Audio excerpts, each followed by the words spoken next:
In one corner of the unmeasured universe, 30,000 light years from the hub of the Milky Way, orbits one particular star, Earthman's sun. For Earth, this sun is fountainhead of warmth and light, a massive nuclear fusion furnace 800,000 miles in diameter.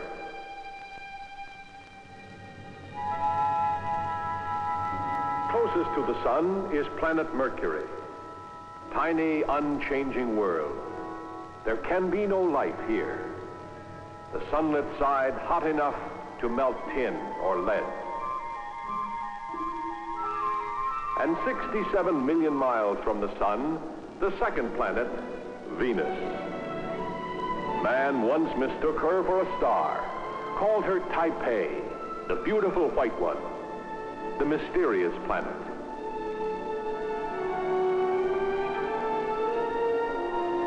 "93 million miles from the sun is the pathway of Earth. Beyond here is planet Mars and 5 other solar worlds that man dreams of knowing. But Earth is man's home. He looks out at such constellations as Aries and Pisces and Aquarius and hundreds more. Perhaps man will never reach to the wilderness of stars, but he dares now to begin the exploration of his own solar system. Today he looks inward toward planet Venus.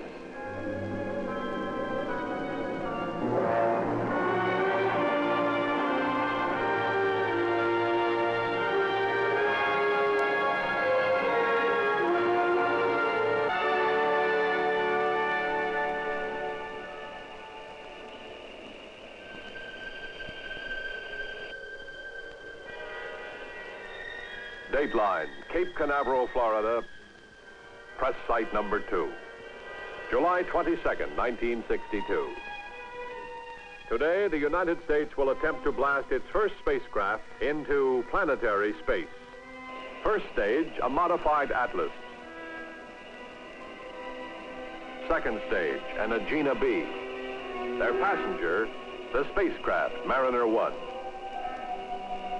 Program objective for this year, launch 2 payloads to the neighborhood of Venus.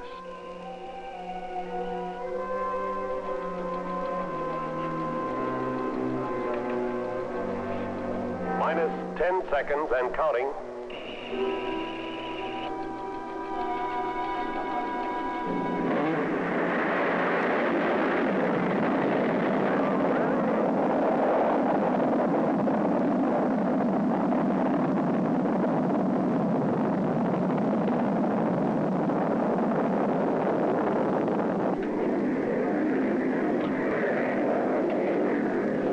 Seconds and going up very nicely.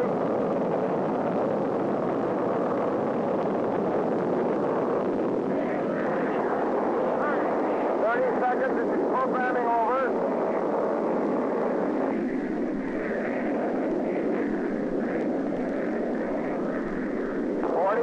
Still going good.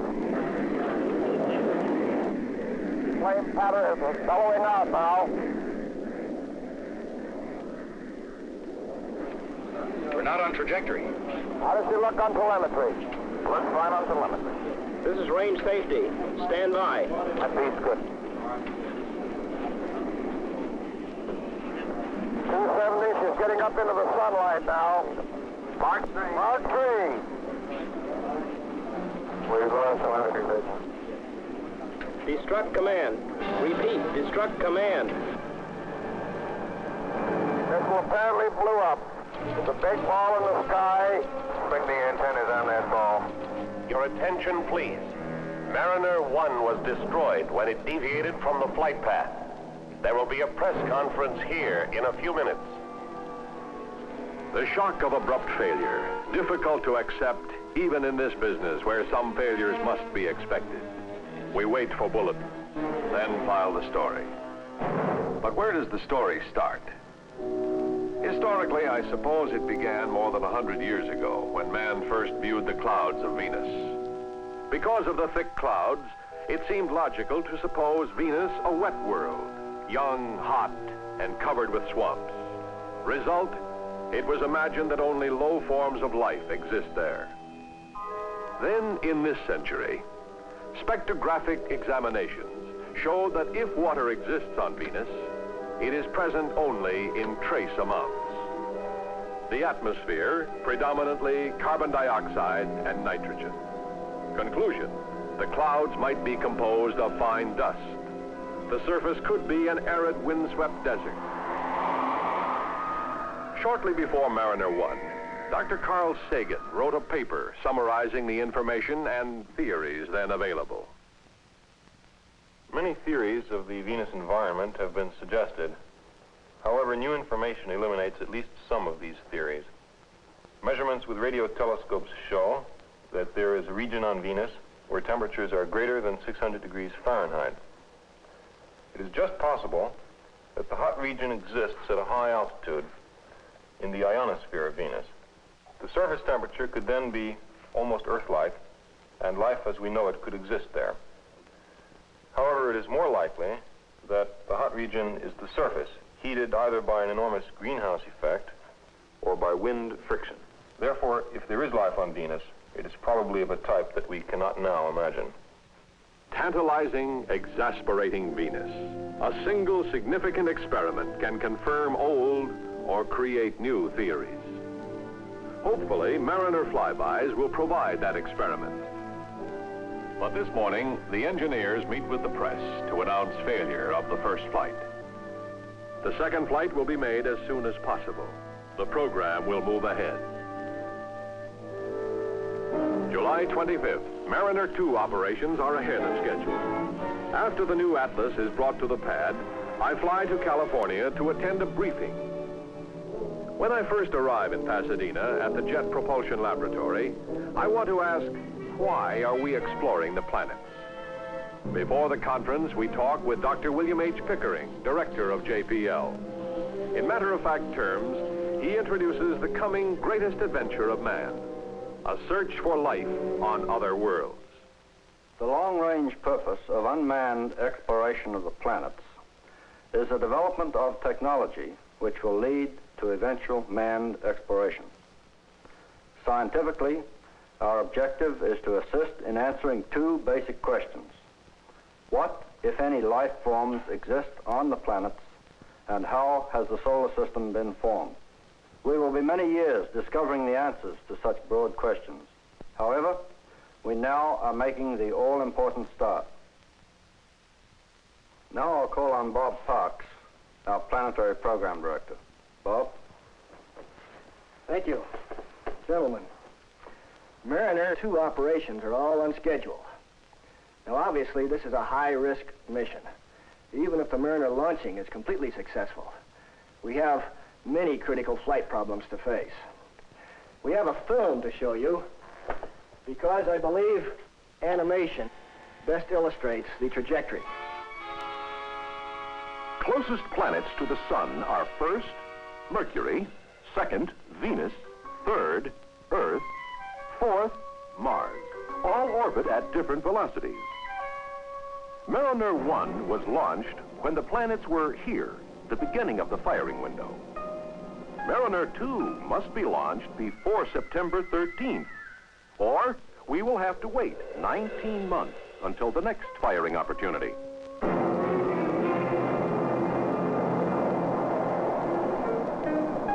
Liftoff is the first of many critical maneuvers. It must program on time.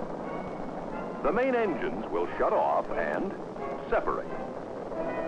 After the sustainer engine burns out, the Atlas separates and the protective shroud is pushed out of the way. Parallel to Earth, Agena fires for the first time. Agena's first cutoff is timed so Mariner becomes a satellite. After a period of coasting, Agena will reignite, injecting it into the Venus-bound flight path. Mariner and Agena will then separate. The solar panels and directional antenna will unfold, and the 15th critical maneuver, gas jets will fire to turn Mariner to face the sun so it can generate its own electrical power. At intercept, Earth and Venus will be 36 million miles apart, but spacecraft travel distance is 180 million miles. 20 days after launch, Earth will be ahead of Mariner, but the spacecraft starts falling inward, gradually increasing its speed. The game of tag continues. After 65 days, Mariner will catch up with Earth. Then Venus will catch and pass Mariner after 94 days. But the velocity of the spacecraft is still increasing. On the 109th day, Mariner makes its closest approach on the sunlit side of Venus. Velocity relative to the sun, 87,810 miles per hour.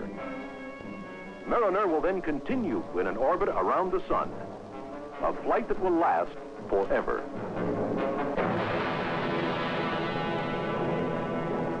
Our desired missed distance is about 10,000 miles from the surface of the planet. However, our instruments can still get good data if we come as close as 40,000 miles. After the conference, some of us inspect the spacecraft.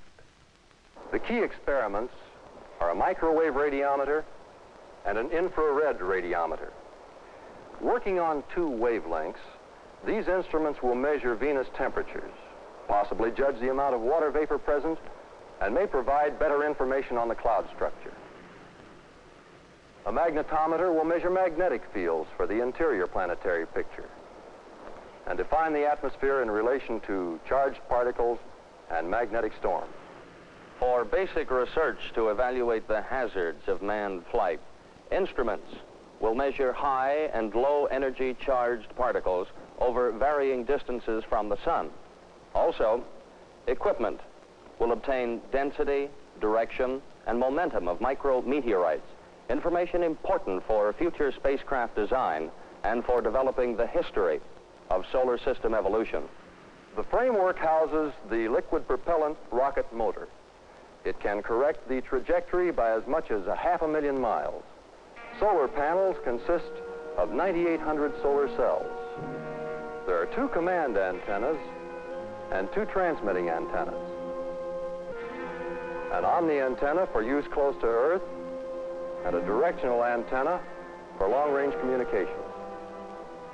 This spacecraft must operate unattended for nearly 4 months.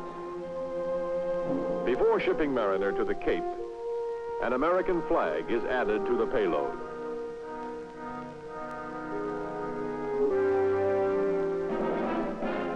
August 20th, I return to the Cape.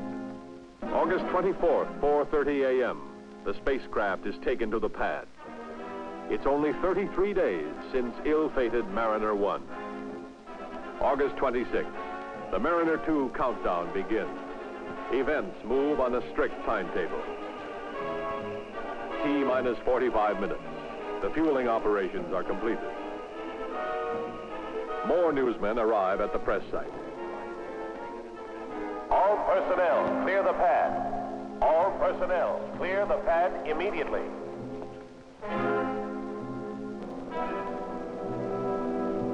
It's past midnight now, August 27th. Several times the count has gone to T-minus 1 minute. Then, because of voltage fluctuations, new holes have been called. All tracking stations are standing by. Pasadena, this is launch operations. Launch plan is able. Minus 130. Mark. Agena ready. Roger. Minus 125. Mark. Commands to arm. Minus 120. Mark. Minus 115. Mark. Status check. Missile power. Go. RF system. Go. Propulsion. Go. AMR telemetry. Go. EDA PU. Go. Telemetry quality. Go. Spacecraft. Go. Blockhouse, this is Mission Director. Mission is green. Pressurization on. Lock tanking green. 19. Engine standby. Engine start. 5, 4, 3, 2, 1.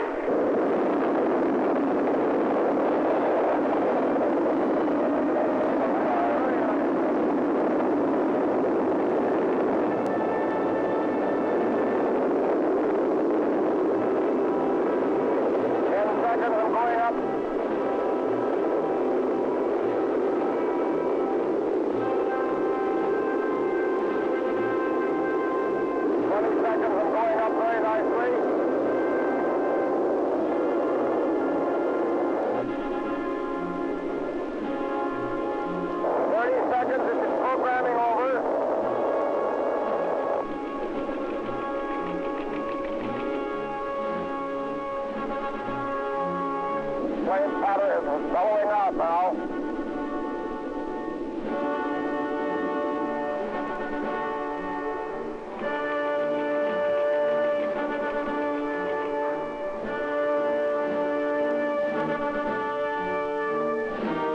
Mark 1. Mark 2. How does he look on telemetry? Looks fine on telemetry. Liftoff appeared normal. We are waiting now for reports. There is nothing to indicate any difficulty. Your attention, please. Close downrange tracking stations confirm all rocket stages fired on schedule. Africa has announced injection. Liftoff plus 1 hour. The JPL Cape Command Center. Scientists and engineers have gathered here for incoming reports. The first 14 critical operations are complete. We wait now for sun acquisition.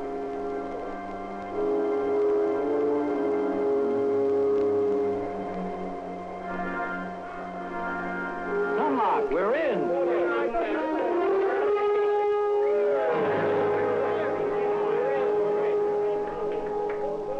Liftoff plus 3 hours. The customary news conference.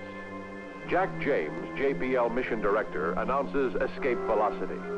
The spacecraft is operating normally, but as yet, there is no trajectory information. Nothing more can be said until additional tracking data are obtained. During the next few hours, engineers at Goldstone, California, Australia, and South Africa monitor the flight. Tracking data are flashed to the JPL Nerve Center and the big computer. Mariner 2 will intercept the Venus orbit, missing the planet by 250,000 miles. The mid-course motor can make twice that correction. Like the man said, we're in. Maybe. Friday, August 31st. I return to JPL for a briefing on the remaining spacecraft maneuvers. This is an exact 1/6 scale model of the Mariner. As you know, the solar panels have already unfolded, and the spacecraft is pointed at the sun. On Sunday, September 2nd, the jets will roll the spacecraft so it can see the Earth. Finding the Earth in its sensor, it should lock on, thus pointing its directional antenna at Earth and permitting long-range communications with Earth. 1 or 2 days later, we'll be ready to attempt the trajectory correction. The spacecraft will be pointed in the new direction and the motor fired for the proper length of time. The trajectory correction is most critical. The motor could malfunction, destroy the mission, or fail to put our instruments close enough to Venus.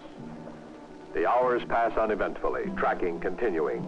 Then Sunday, 10:45 p.m., the JPL Space Flight Operations Center. The Earthlock operation is started. Only a few seconds to wait. Signal level is steady at -145 dBm. If Earth acquisition is successful, signal strength will increase to about 128 dBm. Goldstone is tracking. Woomera, Australia will soon take over.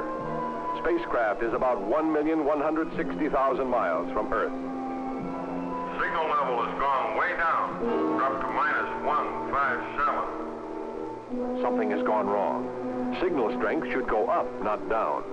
communications cannot long be maintained at this low level.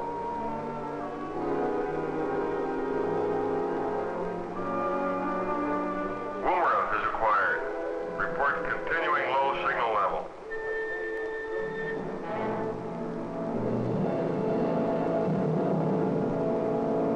Signal level up to normal. Minus 127 dBm. Lock-on is accomplished. The directional antenna must have been pointed at Earth and switched on just as the operation began. Then the spacecraft rolled but came on around and locked onto Earth. Monday, September 3rd. The mid-course maneuver was to have been tried today, but the Earth sensor data reading is only 40. It should be twice that much. Lock-on after mid-course correction might be impossible. Tuesday afternoon, it is decided to go ahead with the trajectory correction. Goldstone engineers send roll, pitch, and velocity commands to the spacecraft. The motor is fired and shuts off on time. Now we must wait. New tracking data will determine if the flight path has been corrected. 2 hours later, newsmen gather at JPL. Mr. Robert Parks makes the first announcement.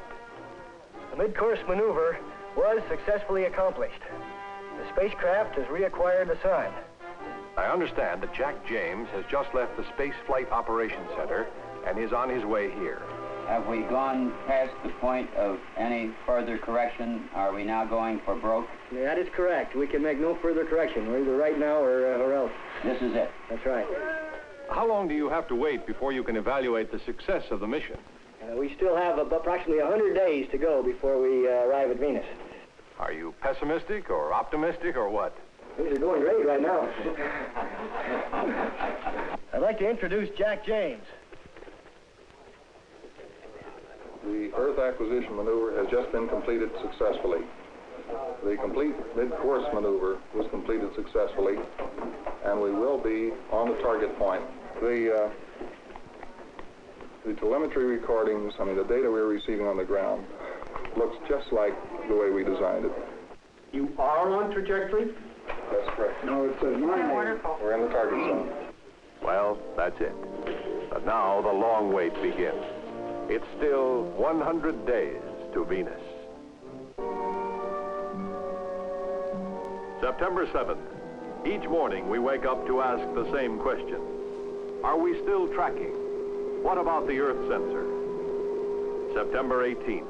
Sensitivity of the Earth sensor has decreased from data number 40 to number 12. If Earth lock is lost, Mariner will go into a roll and communications will be lost. September 29th. Sensitivity drops to 2, then 1. Earth lock is lost. The spacecraft gyros turn on and Mariner goes into search mode.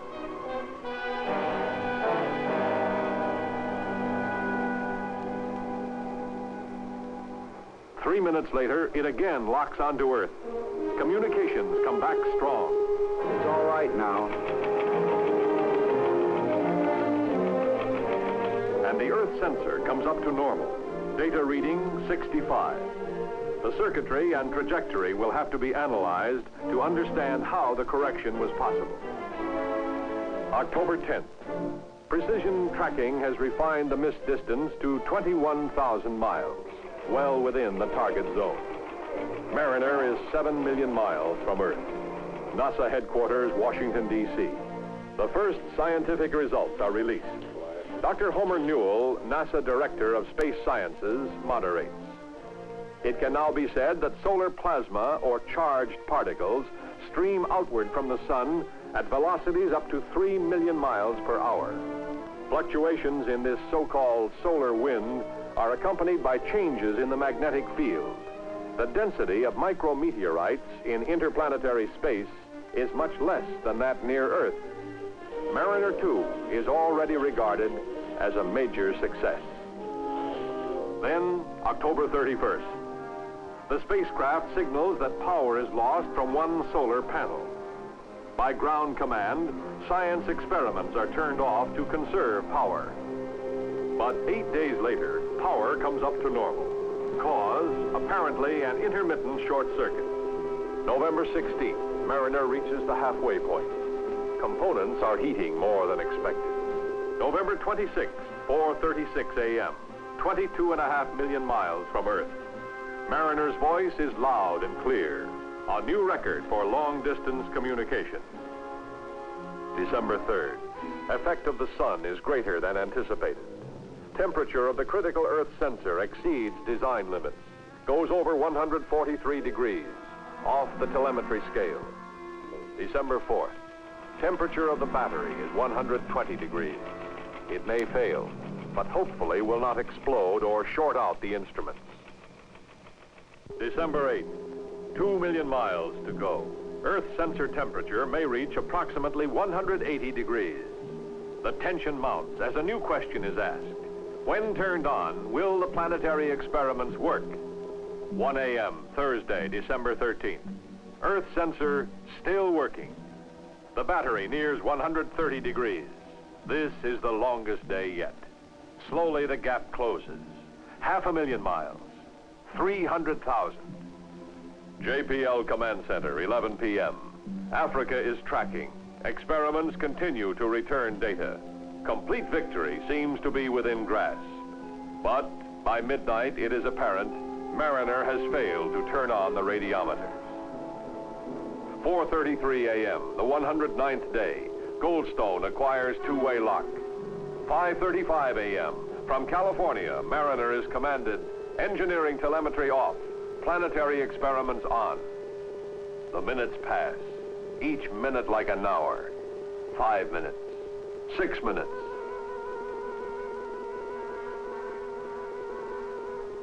Numbers are changing. I'm getting data. December 14th, an early Christmas present for all the people of Earth. The radiometer scan. All science experiments are working. Mariner 2 has successfully traversed 180 million miles of space. February 26, 1963, the preliminary results. At the encounter altitude, Venus has neither a magnetic field nor a high-density electron ionosphere. Temperature at the top of the clouds, minus 60 degrees. The planet's surface, about 800 degrees. As Earthman knows it, there can be no life on Venus. Years will be required to digest and finally interpret the 65 million bits of data that Mariner radioed back to Earth. But perhaps most significant, a planetary spacecraft system has been designed and proved. Plans can be made for flights to follow. Why do we explore space? I found my answer. One day in our future, a rocket with a man headed for one of the planets will pursue its thundering logarithmic history. After months of flight, the manned capsule will streak down through the planet's atmosphere. You and I may help him do it. We will help because we wonder if we really are alone, or if on some other beautiful world, perhaps in some other corner of the universe, there are other thinking beings asking the same questions that we ask. With Mariner, we have begun our greatest adventure. Proving the existence of extraterrestrial life would be our greatest achievement.